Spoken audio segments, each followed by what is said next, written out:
कार्यक्रम के पुण्यार्जक हैं श्री राकेश, पूनम, डॉक्टर श्रेय एवं श्रुति जैन, गुरुग्राम। नमोस्तु माश्री। मेरा प्रश्न ये है कि हमें दिवाली पे रावण दहन देखना चाहिए या नहीं देखना चाहिए? ऋषभ कुमार जी गुड़गांव से उन्होंने प्रश्न पूछा है कि दशहरे पर हमको रावण जो दहन होता है उसे देखना चाहिए और कि नहीं देखना चाहिए।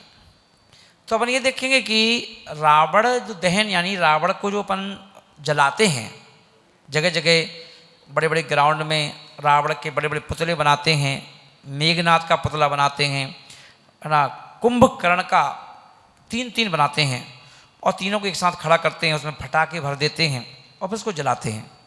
और कई लोग, हजारों लोग देखने जाते हैं और कई लोग तो फैमिली के साथ जाते हैं, कई लोग बच्चों को भी लेके जाते हैं और दिखाते भी हैं। बच्चे बड़े खुश होते हैं देख करके।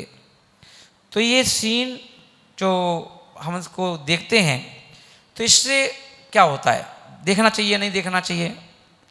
तो जैन दर्शन के अनुसार, जैन शास्त्रों के अनुसार कहा गया कि हमें कभी भी रावण दहन नहीं देखना चाहिए।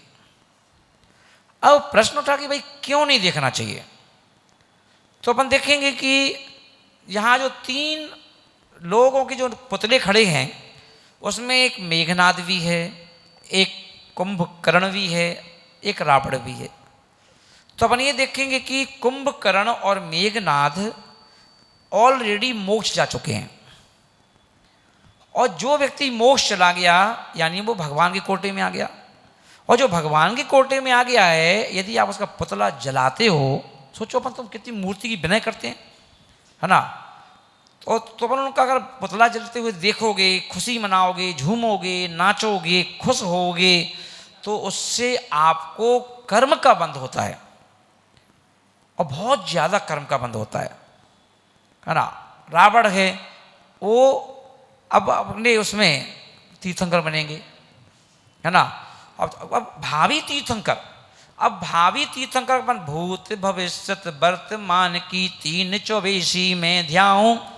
अब हम तो भविष्य की 24 के भी आग चढ़ाते हैं, तो उस अगली जो 24 है उसमें एक रावण का नाम भी है। तो अब उसको तुम बताओ, उनको जला रहे हो तो क्या होगा?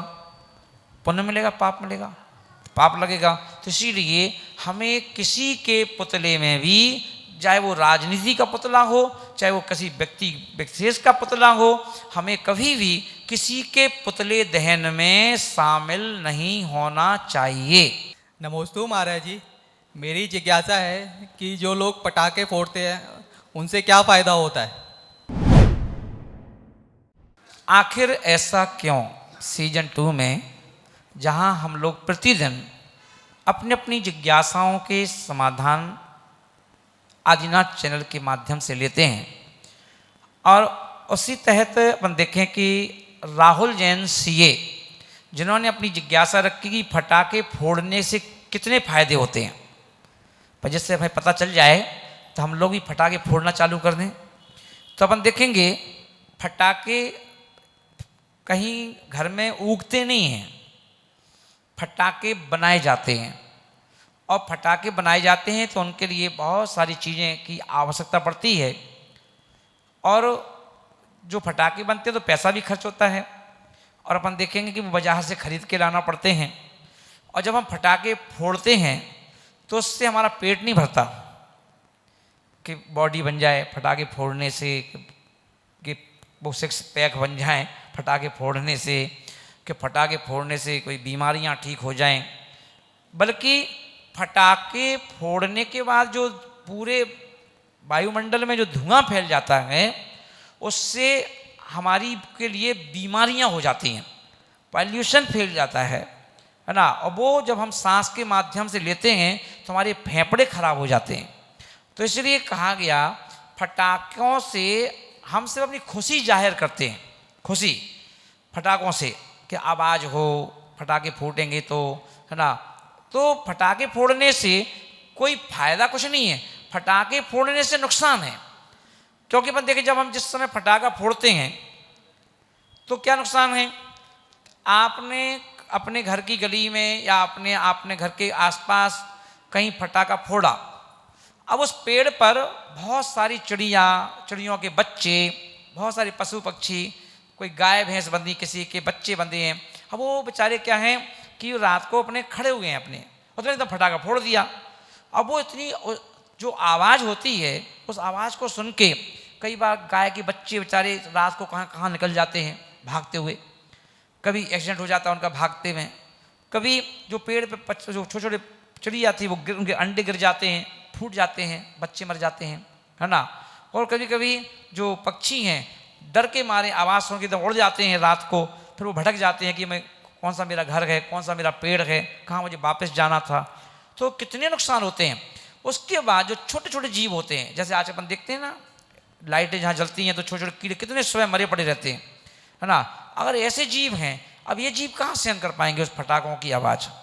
तो इनकी उस आवाज़ से, फटाकों से क्या होता है अपना उन जीवों के भी मरण हो जाता है, उनके हाथ पांव टूट जाते हैं, घायल हो जाते हैं, है ना। तो फटाके फोड़ने से कितने कर्म का बंध हमें हो जाता है ना। इसलिए कह दिया कि पैसा भी गया, कर्म का बंध भी बंधा, है ना। और जितने जीव हमारे फटाकों से, है ना, घायल होंगे वो भविष्य में हमें भी ऐसा उस भुगतना पड़ेगा, वो हमारे साथ घटनाएं ना घटें। इसलिए फटाके कभी भी नहीं फोड़ना चाहिए, ध्यान रखें। नमस्ते गुरुदेव। गुरुदेव मेरी ये जिज्ञासा है कि अगर अभी आपने बताया कि रावण नहीं जलाना चाहिए या फटाके नहीं फोड़ने चाहिए, तो मेरी ये जिज्ञासा है कि जैन धर्म के अनुसार दिवाली, दशहरा ये उत्सव हर्षोल्लास के साथ कैसे मनाने चाहिए, क्या विधि रहेगी? पार्थ जैन गुड़गांव से, और उस भैया ने अपनी जिज्ञासा रखी कि दुनिया में दर्शन तो बहुत सारे हैं। यदि हम कह रहे हैं कि रावण को दहन नहीं देखना चाहिए तो अन्य दर्शन कहते देखना चाहिए। हर प्रोग्राम रखे इसलिए जाते हैं, तो यहाँ विरोधाभास आ जाता है। कोई कहता है ऐसा करना चाहिए, कोई कहता है ऐसा नहीं करना चाहिए, है ना।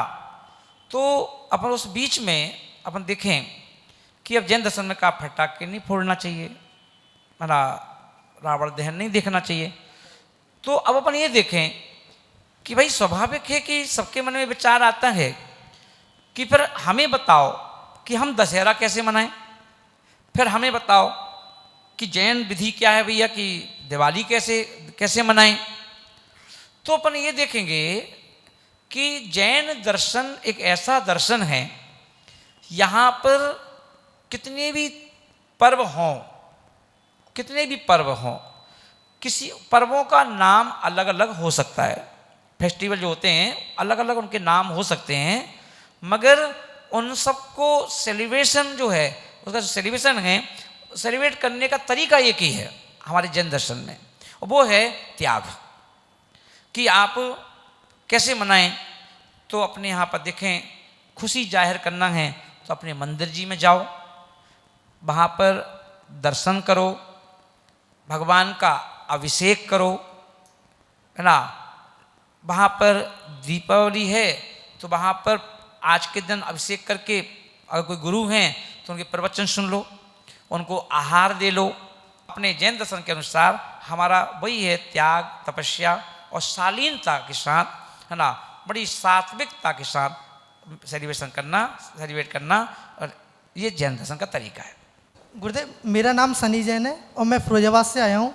मेरा प्रश्न ये है कि रावण में सिर्फ एक बुराई थी कि उसने सीता का हरण किया, उस वजह से आज उस समय दशहरा वगैरह दहन वगैरह करते हैं, लेकिन उसमें कई अच्छाइयों की वजह से आज वो आगे जाके मोक्ष प्राप्त करेंगे या तीर्थंकर बनेंगे। प्रकृति का उन्होंने बंद किया हुआ है। क्या हम रावण की आज अच्छाइयाँ देखें कि बुराइयाँ देखें? अगर बुराई देखते हैं तो हमें पाप लगता है नहीं लगता, और अच्छाई देखते हैं तो पुण्य लगता है नहीं लगता। सनी जैन फिरोजाबाद से, और उन्होंने अपनी जिज्ञासा यहाँ पर रखी कि हम लोगों को क्या देखना चाहिए, रावण की अच्छाइयाँ या रावण की बुराई। तो अपन ये देखेंगे कि जितने भी शास्त्र हैं जितने भी गुरु हैं, कोई भी हमें बुराई देखने की इजाज़त देते ही नहीं। कहा जाता है कि आप तो अगर बुराइयां भी हों तो बुराइयों में भी आप तो अच्छाई ढूंढ लो, है ना, और अच्छाई ढूंढो और अच्छाई की चर्चा करो। श्री कृष्ण की आदत यही थी और इसकी चर्चा स्वर्ग में होती थी कि धरती पे ऐसा कोई व्यक्ति है कि दुनिया में हर व्यक्ति बुराई देखता है, कोई ऐसा एक आध व्यक्ति है जो बुराई ना देखता हो? बोले हैं। बोले कौन? बोले श्री कृष्ण। और जब श्री कृष्ण को वहाँ पहुँचे उनके पास तो एक देव जो था वो कहला मैं परीक्षा ले लूँ? बोले ले लो। किससे पूछा? सौधर्मेंद्र से। तो परीक्षा लेने के लिए यहाँ आ गया और उसने क्या किया, देखा कि श्री कृष्ण रोज निकलते हैं यहाँ से सुबह सुबह। तो सुबह के टाइम पर देव ने एक कुत्ते का रूप बनाया और कुत्ता भी कैसा, उसके चिथड़े चिथड़े उड़े पड़े हुए हैं, कहीं मांस पड़ा है, कहीं पैर पड़ा है, कहीं कुछ पड़ा है, ऐसा रूप बनाया और स्मेल छोड़ते हुए, इतनी स्मेल के कोई वहाँ कोई दूर दूर तक खड़ा ना हो पाए, ऐसा रूप बनाया। और जहाँ अर्जुन और श्री कृष्ण सुबह के टाइम वहाँ पहुँचे तो अर्जुन ने श्री कृष्ण को रोक दिया, आगे मत जाओ। बोले क्यों? अरे बहुत स्मेल आ रही है, वहाँ पर कोई शायद मरा हुआ जीव पड़ा हुआ है। पर श्री कृष्ण ने सुना ही नहीं। श्री कृष्ण तो चले गए और जाके जहाँ पड़ा था वहीं जाके खड़े हो गए और उतर के उन्होंने क्या किया, उस कुत्ते को देखना चालू कर दिया।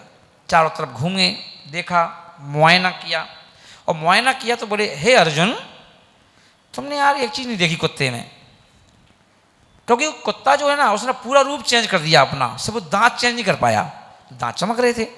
तो बोले कि श्री कृष्ण बोले हे अर्जुन देखो कुत्ता तो मर गया, इस कुत्ते के तो देखो पूरे चथे चथे उड़ गए, पर इसके दांत कितने सुंदर थे, देखो चमक रहे हैं। बोले अरे मैं कुत्ते को देख रहा हूँ। अरे कुत्ते को क्यों देख रहे हो? उसकी ये देखो उसकी चमक, दांतों की चमक देखो, दांत कैसे चमक रहे हैं, कितना सुंदर तो था, उसके दांत कितने सुंदर थे, है ना। तो वो देवता जो था तुरंत अपनी उसने विद्या समेटी और खड़ा हो गया, हाथ जोड़ के बोले जैसा सुना था वैसी पाया आपको, है ना। तो हमारी श्री कृष्ण ने कहा कि देखो देखना है तो क्या देखना बुराइयां, ऐसा कौन व्यक्ति है संसार में जिसके अंदर 100 अच्छाइयाँ हैं भगवान को छोड़ के, कौन है ना। सभी के अंदर कोई ना कोई एक माइनस पॉइंट भी है, एक किसी के अंदर 1 है, किसी के अंदर 2 है, किसी के अंदर 5 है, 10 हैं, है ना।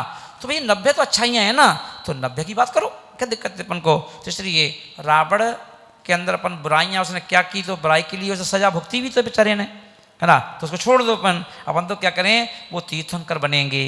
वो शांतिनाथ भगवान की भक्ति करते थे, है ना, प्रकांड विद्वान थे, है ना, उन्हें अच्छे ज्ञान दिया है। रावण संहिता नाम की पुस्तक है जैसे पूरा वर्ल्ड पढ़ता है, ऐसे इसकी जो अच्छाइयाँ हैं उनको हम धारण करें जिससे हम रावण की तरह तीर्थंकर बन सकें, हम भी तीर्थंकर बन सकें। तो ऐसी भावना रखें, हमारी दृष्टि अच्छी होना चाहिए तो हमें सृष्टि भी नज़र वैसी ही आएगी, है ना। नमोस्तु महाराज जी, मेरा प्रश्न यह है कि हमें माथे पर तिलक कैसे लगाना चाहिए और क्यों लगाना चाहिए। कार्तिक जैन गुड़गांव से। और अपन देखें इस बच्चे ने जो प्रश्न पूछा है कि हम लोग जो तिलक लगाते हैं, तिलक का हमारे जैन दर्शन में कहें हिंदू दर्शन में तिलक का हर जगह है। तो तिलक क्यों है? क्योंकि अपन देखें तिलक जो लगाया जाता है वो हमारी दोनों भौं जो होती हैं इसके बीच में एक स्थान होता है जिसे कहते हैं आज्ञा चक्र, है ना। 7 चक्र होते हैं हमारे शरीर बॉडी में, तो माथे पर आज्ञा चक्र होता है और उस आज्ञा चक्र को क्या करना चाहिए, उसको जागरण करना है, जागृत। और जिस व्यक्ति का वह आज्ञा चक्र जागृत हो जाता है वह व्यक्ति बहुत सारी उपलब्धियों को प्राप्त कर लेता है। हर किसी का माथा तो होता है, भौएं होती हैं, पर आज्ञा चक्र बंद पड़ा रहता है। उसको ध्यान करके चिंतन करके उसको जगाया जाता है ना। तो वह आज्ञा चक्र, तो इसलिए अपन देखें जब भी कोई तिलक लगाता है तो कहा जाता है कि जो हमारी अनामिका उंगली है, जो छोटी उंगली के बगल वाली अनामिका, और ये जो अनामिका उंगली है ये हमेशा इससे तिलक लगाना चाहिए। और तिलक हमेशा नकली चीज़ों का नहीं लगाना चाहिए। आज्ञा चक्र है, उसको जागृत करना है, तो कभी अपन किसी चीज़ का भी लगा लो, बोले क्यों लगाओ, बोले कभी नहीं, नकली चीज़ों का तिलक कभी नहीं लगाना चाहिए। तिलक हमेशा या तो सफ़ेद चंदन का लगाना चाहिए, चंदन की लकड़ी रख लो ला करके खरीद के और रोज़ घिस दो, और उससे चंदन की लकड़ी से श्री बनाओ, चंदन की लकड़ी को अपने मस्तक पे लगाओ, ठंडक देती है ना। तो उसको अपनी उंगली पे लेकर के अनामिका में, और उसको अपने कहाँ रखो, दोनों भौं के बीच में, और यहाँ रख कर के 3 बार बोलो क्लीम क्लीम क्लीम, और उसके बाद अंगूठे से उसको क्या कर लो, आगे बढ़ा दो मेरू की तरह। क्योंकि लेडीज को गोल टीका बिंदी जैसी लगाना चाहिए और जेंट्स को मेरू की तरह लंबा तिलक लगाना चाहिए। तो सफ़ेद चंदन से तिलक लगाएं या फिर केसर से। तो केसर और सफ़ेद चंदन इन दो का ही हमें उपयोग करना चाहिए। और जब आप उपयोग करेंगे इन चीज़ों का रोज, तो अपन देखेंगे कि शास्त्रों की भाषा के अनुसार यदि आप प्रतिदिन चंदन का या केसर का तिलक लगा के रोज घर से निकलो, चाहे प्रतिष्ठान पे जाओ चाहे ऑफिस में जाओ, आप देखेंगे उसका प्रभाव, है ना, आप खुद बताएंगे क्या उसका प्रभाव है। तो इस बात का ध्यान रखें। तो इसी प्रकार हम सबकी कोई भी जिज्ञासा होती है तो आप उसे इस नंबर पर SMS बना करके, है ना, टाइप करेंगे और भेज देंगे, और यहाँ से हम आपके लिए उत्तर भेजेंगे। इस कार्यक्रम के पुण्यार्जक थे श्री राकेश, पूनम, डॉक्टर श्रेय एवं श्रुति जैन, गुरुग्राम।